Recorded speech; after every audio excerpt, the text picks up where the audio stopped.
अस्सलाम वालेकुम। आज हम लोगों ने क्या काम करना है? आज हम लोगों ने प्रोडक्ट वाला काम करना है। लास्ट क्लास में मैंने यूज़र टेम्पलेट के ऊपर ब्रांड को जनरेट करके दिखाया था, कैटेगरी को जनरेट करके दिखाया था, सही है। तो एक बार मैं रन करके दिखा देता हूँ, फिर हम प्रोडक्ट वाला काम करेंगे, सही है। तो मैं रन करता हूँ, राइट क्लिक करता हूँ, गो टू व्यू, और इसके व्यू को रन करके दिखा देता हूँ।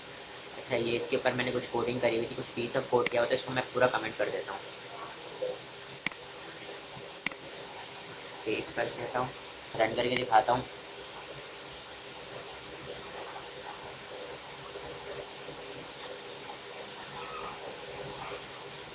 ये देखिए, ये हम लोगों ने काम किया था। ब्रांड हमारे पास डेटाबेस है, जो हम एडमिन ने रजिस्टर किया तो यूज़र साइट पे जनरेट हो रहे थे, कैटेगरीज सारी जनरेट हो रही थी, ठीक है। अब हम लोगों ने क्या काम करना है, मैंने जैसे सारे के सारे प्रोडक्ट्स भी नज़र आ रहे हैं, तो यहाँ पे मेरे पास एक प्रोडक्ट का भी मैं नेविगेशन दूंगा, उस पर मैं क्लिक करने पे मेरे पास क्या हो रहा है, यहाँ पे प्रोडक्ट जितने भी प्रोडक्ट हैं वो सारे के सारे यहाँ पे कार्ड की शक्ल में नज़र आ रहे हैं, ठीक है। तो प्रोडक्ट की जो कार्ड की कोडिंग है, जाहिर सी बात है हम वो कहाँ से उठा लेंगे, टेम्पलेट से उठा लेंगे, ठीक है। तो मैं यहाँ पर आ जाता हूँ। यहाँ पर आने के बाद डीबगिंग को स्टॉप करता हूँ यूज़र कंट्रोलर पे। यूज़र कंट्रोलर पर आने के बाद मैंने इसको किया कॉपी, और यहाँ पर आने के बाद इसको पेस्ट किया। इसको मैं क्या कर दे रहा हूँ, प्रोडक्ट कर दे रहा हूँ। और जाहिर सी बात है मैंने इसके अंदर सेशन वाला वो नहीं लगाया, चेक नहीं लगाया कि अगर सेशन नल हो तो, क्योंकि जाहिर सी बात है यूज़र क्या कर रहा होता है, जब कुछ परचेज करना तो वो ज़रूर पहले परचेज कर लेता है, फिर उसके बाद जो है वो क्या कर रहा होता है, पहले चीज़ें सिलेक्ट करता है, सर्च करता है, फिर उसके बाद में वो क्या कर रहा होता है, उसको लॉगिन करके उसको परचेज पे मैंने एक्शन मेथड ले लिया है प्रोडक्ट का। मैं राइट क्लिक करके इसके ऊपर व्यू ऐड कर रहा हूँ, मैंने इसके ऊपर व्यू ऐड कर लिया, सही है। और टेम्पलेट मैंने यूज़र मास्टर सेलेक्ट किया हुआ है, क्योंकि ये यूज़र साइड पे नज़र आ रहा होगा, ठीक है। अच्छा, यहाँ से आप लोगों को एक बात मैं बता दूं कि मैंने क्या सेंड करना है, मैंने अपने पेज के ऊपर लिस्ट की शक्ल में प्रोडक्ट दिखाना है, तो यहाँ से मैंने इसका मतलब लिस्ट की शक्ल में प्रोडक्ट को सेंड करना पड़ेगा। तो मैंने अपने पहले कंट्रोलर को स्लाइड बना लिया कि इसके ऊपर मैं क्या यूज़ कर सकूँ, डेटाबेस को यूज़ कर सकूँ। तो मैंने using shopping cart dot model, फिर उसके बाद अपने हमने क्या किया, एंटिटीज़ का क्या बना लिया, डेटाबेस का ऑब्जेक्ट बना ली। तो मेरे पेज पे क्या अवेलेबल हो गया, डेटाबेस अवेलेबल हो गया। डी बी डॉट मैं क्या कर रहा हूँ, प्रोडक्ट्स डॉट टू, अच्छा ऑर्डर बाय कर लेते हैं, dot order by descending order, और इसको मैं क्या कर लेता हूँ, आईडी के थ्रू कर लेता हूँ इसको ऑर्डर बाय, और उसको क्या कर लेता हूँ, डॉट टू लिस्ट। और लिस्ट की शक्ल में मैंने पूरा का पूरा डाटा उठाया ऑर्डर का, और उसको मैंने कहाँ सेंड कर दिया, व्यू पे सेंड कर दिया। इसका मैंने व्यू पहले से सेंड बनाया हुआ है, तो यहाँ पर आके मैं क्या करता हूँ, मॉडल, और क्योंकि लिस्ट की शक्ल में आया तो हम अपने पेज की डिफ़ॉल्ट लिस्ट के अंदर होल्ड कर लेते हैं इसको। और यहाँ पे मैं लिखता हूँ shopping cart dot models dot product, ठीक है। मेरे पेज पे क्या हो गया, ये लिंक आ गया है, सही है। मैंने एक काम ये करना है कि यहाँ पे मैं थोड़ा सा खूबसूरत दिखा दूँ, तो यहाँ पे मैंने बी आर का टैग दिया, और यहाँ पे भी दो बी आर का टैग दिए। दो बी आर का टैग देने के बाद मैंने यहाँ पे नीचे भी दे दिया, और उसके बाद मैंने क्या कर देता हूँ, एक एच आर हॉरिजॉन्टल रॉ भी दे देता हूँ, ठीक है। और फिर इसके बाद एक और लाइन ब्रेक दे देता हूँ, ठीक है। और एच प्रोडक्ट को मैं किस में रख लेता हूँ, सेंटर के टैग के अंदर रख लिया। यहाँ से मैंने इसको कट किया, कट करने के बाद सेंटर के टैग के मिडिल में मैंने इसको पेस्ट कर लिया, ठीक है। अब मैं यहाँ पे क्या काम करना है, देखें इधर, फॉर ईच के लूप को मैं यूज़ करता हुआ क्या कर रहा हूँ, अपने साथ पूरा का पूरा कार्ड क्या कर रहा हूँ, प्रिंट कर रहा हूँ। आप लोगों को पता है कि हम लोगों ने क्या काम करना है, अगर मैं ये चाह रहा हूँ कि जितने भी मेरे पास प्रोडक्ट हैं उनके कार्ड जनरेट हो जाए, और वो एक पेज पे 3 नज़र आ रहे हो कार्ड, ठीक है। तो आप लोगों ने बूटस्ट्रैप का ग्रिड सिस्टम यूज़ करना है। आप लोगों को पता है कि हम लोगों ने अगर ग्रिड सिस्टम यूज़ करना है तो हम लोगों ने पहले क्या बनानी पड़ती है, रॉ बनानी पड़ती है। तो एक डिव ले रहा हूँ मैं, और उस डिव के अंदर मैं क्या क्लास पास कर देता हूँ, उसके अंदर मैं रॉ पास कर देता हूँ, ठीक है। फिर उसके बाद मेरे पास यहाँ पे मैं @ फॉर एक काम करता हूँ, यहाँ पे मैं मल्टी लाइन रेजर सेंटेक्स ले लेता हूँ, ठीक है। और यहाँ पर आने के बाद मैं क्या करता हूँ, फॉर ईच का मैंने लूप लगा लिया। और ये लूप कब तक के चलेगा, जब तक कि इसके अंदर मॉडल का डाटा है, ठीक है। मॉडल के अंदर जितने भी प्रोडक्ट ऐड हुए होंगे उतने टाइम चल रहा होगा ये लूप। और हर बार मैं क्या प्रिंट करवा रहा हूँ, एक अदद क्या प्रिंट करवा रहा हूँ इसके अंदर, एक अदद डिव प्रिंट करवा रहा हूँ कंटेनर। तो यहाँ पे मैं डिव लेता हूँ और उस डिव के अंदर मेरे पास क्या आ जाएगा, क्लास।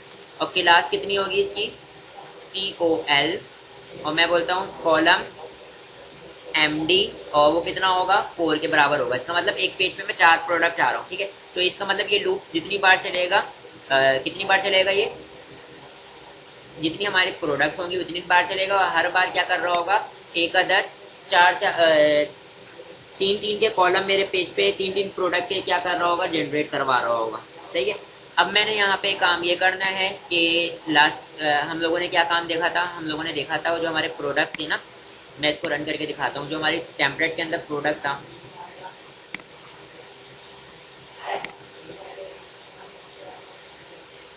ये देखें, ये होवर करने पे जो बिहेवियर आ रहा था, ये वाली चीज़ मैं ये चाह रहा हूँ कि ये पूरा का पूरा कार्ड की कोडिंग उठा लूँ, सही है। तो मैं काम ये करता हूँ कि कार्ड की कोडिंग किस तरीके से उठाता हूँ, मैं इसको ओपन विथ कर लेता हूँ,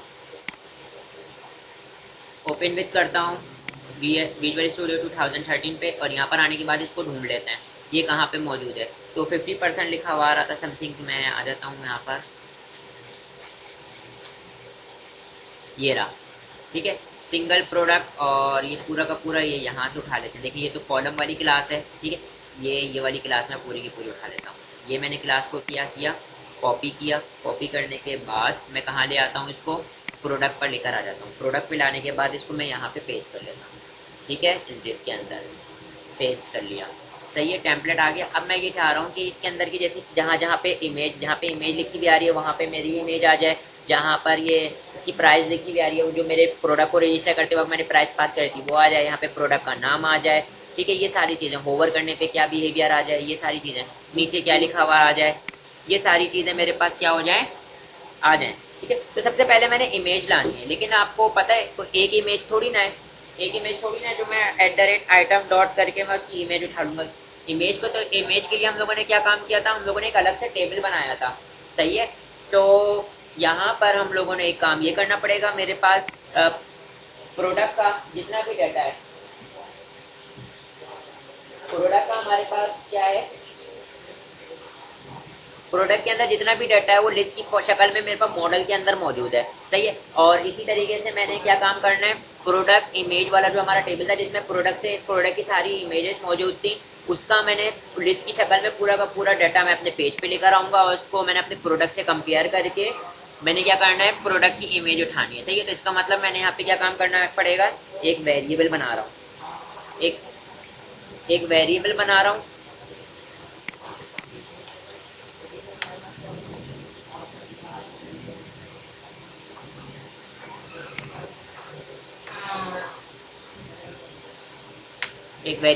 वेरिएबल का नाम मैं क्या रख रहा हूँ, ए, या मैं इसका नाम क्या रख देता हूँ, product_img, प्रोडक्ट इमेज। और इसके अंदर क्या आ जाएगा, मैं यहाँ पे ऑब्जेक्ट बनाता हूँ, new shopping cart dot model dot smart entities dot क्या उठा लेता हूँ, product images dot to list. Product images से पूरा का पूरा डाटा लिस्ट की शक्ल में उठाया, उसको कहाँ स्टोर करवा दिया, मैंने यहाँ पे स्टोर करवा दिया, सही है। लिस्ट की शक्ल में मैंने कहाँ स्टोर करवा लिया, यहाँ पे स्टोर करवा लिया, एक वेरिएबल में स्टोर करवा लिया। अब मैं ये चाह रहा हूँ कि डाटा जो है वो कंपेयर लिखे थे। मेरे पास दो लिस्ट मौजूद है, एक प्रोडक्ट की और एक प्रोडक्ट इमेजेस की। मैं यहाँ पे क्या कर रहा हूँ, यहाँ पे मैंने एक लूप लगाया हुआ है। इसका मतलब ये लूप कितने, हर प्रोडक्ट के लिए लूप चल रहा होगा, जितने भी प्रोडक्ट मेरे पास मौजूद है ये हर प्रोडक्ट के लिए चल रहा होगा, ठीक। तो मैं एक और लूप से लगाता हूँ, inner loop for each, double tap press किया, और ये लूप कितने टाइम चलेगा, ये लूप चलेगा हमारे पास इमेज प्रोडक्ट टाइम, ठीक है, इमेज प्रोडक्ट टाइम। और इसका मैं क्या कर देता हूँ, item 1 कर देता हूँ, सही है। मतलब ये कि हमारे पास ये लूप जैसे मैं पहली प्रोडक्ट के अंदर इंटर हूँगा तो ये लूप पहली प्रोडक्ट के अंदर रहते हुए मेरे पास क्या होगा, अंदर वाला लूप जो है वो पूरा का पूरा किसके लिए चल रहा होगा, इमेजेस के लिए चल रहा होगा, और हर आइटरेशन पे मैंने क्या करना है, सिर्फ और सिर्फ उसी इमेज को उठा लेना है, उसी प्रोडक्ट इमेज को उठा लेना है जो कि कंपेयर हो जाए। सही है, किससे कंपेयर हो जाए, जिसकी p underscore image dot p underscore image कह रहा हूँ, sorry, item 1 dot product ID बराबर हो किससे, मॉड आइटम डॉट आईडी। सही, यहाँ पे मैंने क्या कहा, मैंने बोला कि जब प्रोडक्ट का जो फॉरेन की थी, प्रोडक्ट इमेज की फॉरेन की थी जो बराबर हो प्रोडक्ट की आईडी से, ठीक है।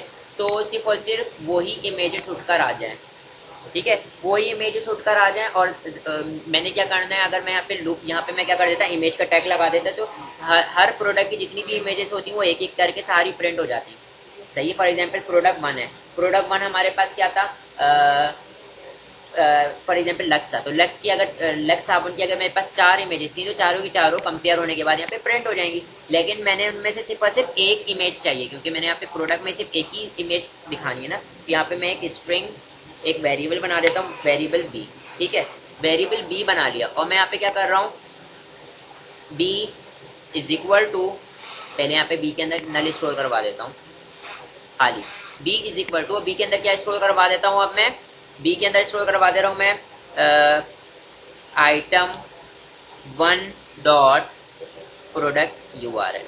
सही होगा ये कि ये देखें, ये लूप चलता रहेगा, जितनी भी प्रोडक्ट की इमेजेस होंगी चलता रहेगा, ये उन पूरे प्रोडक्ट की इमेजेस के लिए चलेगा। लेकिन सिर्फ और सिर्फ वही प्रोडक्ट की इमेजेस मेरे पास यहाँ पर आ रही होंगी जो कि हमारी ऊपर प्रोडक्ट से कंपेयर हो जाएंगी। सही है, फॉर एग्जांपल एक प्रोडक्ट में हमारे पास 4 इमेजेस थी, तो इसका मतलब इफ का ब्लॉक 4 बार ट्रू होगा। सही है, और हर बार वो क्या करेगा, बी के अंदर इमेज का URL को ऐड करता चला जाएगा, ठीक है। लेकिन क्योंकि एक वेरिएबल है, तो वेरिएबल क्या करता है, टेम्पोरेरी डेटा को होल्ड करता है, तो इसका मतलब वो जब उसके अंदर कोई नया URL आएगा वो पुराने वाले को ओवरराइट करता रहेगा। तो अब इसका मतलब जब सबसे आखिरी वाली इमेज होगी तो उसके लिए क्या हो जाएगा, बी के अंदर एक URL होल्ड हो जाएगा, ठीक है, बी के अंदर एक URL होल्ड हुआ है। अब मैंने यहाँ पे क्या काम करना है, मैंने यहाँ पर एक काम ये करना है कि इस लूप के अंदर, ये देखें इधर, इस प्रोडक्ट वाली जो हमारे पास प्रोडक्ट वाली जो वो चल रही है, ये तो हमारे पास प्रोडक्ट इमेज वाला क्या था, प्रोडक्ट इमेज वाला क्या था, ये लूप था। सही है, मैंने प्रोडक्ट इमेज से बाहर आके मैंने प्रोडक्ट वाली जगह पर यहाँ पे मैं क्या करता हूँ, यहाँ पर मैं क्या प्रिंट करवाता हूँ, यहाँ पर मैं इमेज में ले लेता हूँ डॉलर क्या कहते हैं, लैम्प IMG के अंदर हमारे पास प्रोडक्ट वाला जो फोल्डर है उसके अंदर, और मैं यहाँ पे बोल देता हूँ @b, जो भी बी के अंदर URL आई हुई है वो मेरे पास क्या हो जाए, वो मेरे पास आउटपुट पे नजर आने लग जाए। इसका मतलब मेरे पास अगर पहला प्रोडक्ट आ रहा होगा तो पहले प्रोडक्ट की अगर 3 तस्वीरें थी, तो यहाँ पे मेरे पास सिर्फ और सिर्फ एक तस्वीर नजर आ रही होगी, ठीक है। और उसकी मैं विड्थ दे देता हूँ, कितनी विड्थ इसकी मैं दे देता हूँ 100%, और हाइट दे देता हूँ इसकी मैं कितनी, हाइट फॉर एग्जांपल मैं इसकी दे देता हूँ 250 पिक्सल्स, ठीक है। तो जितनी भी इमेजेस होंगी इनकी सबकी 250 पिक्सल हाइट हो जाएगी। इसी तरीके से इनकी प्राइस क्या लिखी हुई नजर आ रही होगी, मैं यहाँ पे बोलता हूँ आइटम, क्योंकि आइटम हमारे पास क्या था, प्रोडक्ट था, तो आइटम डॉट मैं यहाँ पे प्राइस ले लेता हूँ, ठीक है। इसी तरीके से अगर मुझे उसका नाम चाहिए प्रोडक्ट का, तो मैं यहाँ पे @item डॉट, और यहाँ पे मैं क्या कर लेता हूँ, प्रोडक्ट नेम, ठीक है। इसी तरीके से अब मेरे पास क्या चाहिए, ये तो ऐड टू कार्ट लिखा हुआ रहने दो, मैंने इसको प्राइस को यहाँ पे कॉपी किया और यहाँ पे मैंने पेस्ट कर दिया। इसी तरीके से आइटम नेम को मैंने कॉपी किया और यहाँ पर लाके इसको पेस्ट कर दिया। बाकी की चीज़ें मैं क्या कर देता हूँ, यहाँ पे लिखे रहने देता हूँ, बाकी की चीज़ें मैं अभी फ़िलहाल यहाँ पे लिखे रहने देता हूँ, और इसको रन करके देखते हैं अपने पेज को, ठीक है। देखिए यहाँ पे मेरे पास प्रोडक्ट आ चुके हैं, ये देख रहे हैं, हर प्रोडक्ट की एक एक इमेजेस आ रही हैं, उनकी प्राइस लिखी हुई है और उनके नाम लिखे हुए आ रहे हैं। हम लोगों ने मेरे हाथ में प्रोडक्ट के अंदर नाम क्या रख दिए थे, फ्यूज ही रख दिए थे, मतलब तो यहाँ पे उनके नाम लिखे हुए आ रहे होते, ठीक है। ये सारी चीज़ें मेरे पास 4 प्रोडक्ट है मौजूद थे, 4 प्रोडक्ट आ गए, सही है। तो यहाँ तक हमारे पास प्रोडक्ट क्या हो गए, जनरेट हो गए। एक काम हम ये करते हैं, यहाँ पे जो प्राइस लिखी हुई नजर आ रही है वहाँ पे हम क्या कर देते हैं, डॉलर का साइन लगा देते हैं, इसी तरीके से यहाँ पे भी हम डॉलर का साइन लगाया और यहाँ पे अपने पेज को रिफ्रेश कर लिया तो डॉलर का साइन लिखा हुआ नज़र आ गया। सही है। ये था हमारे पास प्रोडक्ट। बस यहाँ पर जो असली चीज़ थी और वो हमारे पास क्या थी, ये हमारे पास यहाँ पे ये थी कि मैंने क्या किया था कि अगर हमारे पास हर प्रोडक्ट की 3-3 या 4-4 इमेजेस थी तो उनमें से मैंने सिर्फ और सिर्फ एक इमेज को उठाना था। सही है। तो मैंने क्या किया यहाँ पे कंपेयर करके उठाया है। मैंने पहले प्रोडक्ट इमेज वाली जो टेबल था उससे लिस्ट की शक्ल में पूरा का पूरा डाटा उठा के यहाँ पे होल्ड करवाया और मैंने यहाँ पे इनर लूप यूज़ किया। पहला लूप हमारे पास चल रहा था प्रोडक्ट के लिए और इनर लूप किसके लिए चल रहा है, प्रोडक्ट इमेजेस के लिए चल रहा है। और हर प्रोडक्ट इमेज को मैं कंपेयर कर रहा हूँ किससे, प्रोडक्ट इमेज को मैं कंपेयर कर रहा हूँ प्रोडक्ट आईडी से। तो मतलब है जो अगर पहले फॉर एग्जांपल पहले प्रोडक्ट के लिए आइटरेशन चला हुआ था बाहर वाला लूप, तो इसका मतलब पहले प्रोडक्ट के लिए जितनी भी प्रोडक्ट इमेजेस मौजूद होंगी वो सारी की सारी मेरे पास क्या होती रहेंगी, यहाँ पर इफ के ब्लॉक के अंदर आते रहेंगे क्योंकि मैंने पे चेक लगाया हुआ है। जो कंपेयर हो जाए वो इफ के ब्लॉक के अंदर इंटर हो। और हर इफ के ब्लॉक में मैं क्या कर रहा हूँ, बी के अंदर मैं यूआरएल को होल्ड कर रहा हूँ। सही है। मतलब इमेज की यूआरएल को होल्ड कर रहा हूँ क्योंकि ये अंदर वाला लूप किसके लिए चल रहा है, इमेज यूआरएल के लिए चल रहा है। तो इसका मतलब इमेज की सारी इन्फॉर्मेशन आ रही होगी। तो मैंने एक वेरिएबल जो बी बनाया था तो ये क्या कर रहा है, इमेज की यूआरएल को होल्ड करता चला जा रहा है। सही है। तो इसका मतलब क्या हो रहा है, जब सबसे आखिरी वाली इमेज होगी ना वो इसके अंदर आके बी में होल्ड हो जाएगी। और उसको मैंने यहाँ पे प्रिंट करवा लिया। मैंने अपने फोल्डर का नाम दिया, यहाँ पे मैंने अपना एड्रेस दिया इमेज के अंदर जाके प्रोडक्ट वाले के अंदर, और बी तो बी के अंदर एक यूआरएल एड्रेस था तो वो मेरे पास इस फोल्डर में गया, उस इमेज को उठा के लेकर आ गया और यहाँ पे मेरे पास क्या नजर आने लगा, इमेज नजर आने लगी। ठीक है। इसके अलावा प्राइस, इमेज की प्राइस, प्रोडक्ट की प्राइस, प्रोडक्ट का नेम, ये मैंने यहाँ @आइटम, क्योंकि आइटम हमारे पास क्या था, आउटर लूप था। आउटर लूप हमारे पास क्या काम कर रहा था, आउटर लूप हमारे पास प्रोडक्ट के लिए चला था तो प्रोडक्ट की सारी इन्फॉर्मेशन उठा ली। सही है। तो पहली वाली प्रोडक्ट के लिए हमारे पास प्राइस वराइस जो थी वो यहाँ से उठकर आ गई। सही है।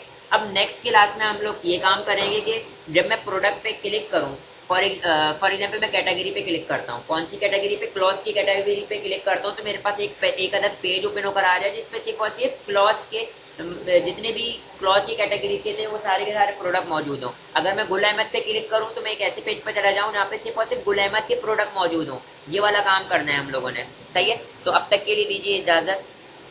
अल्लाह हाफिज़।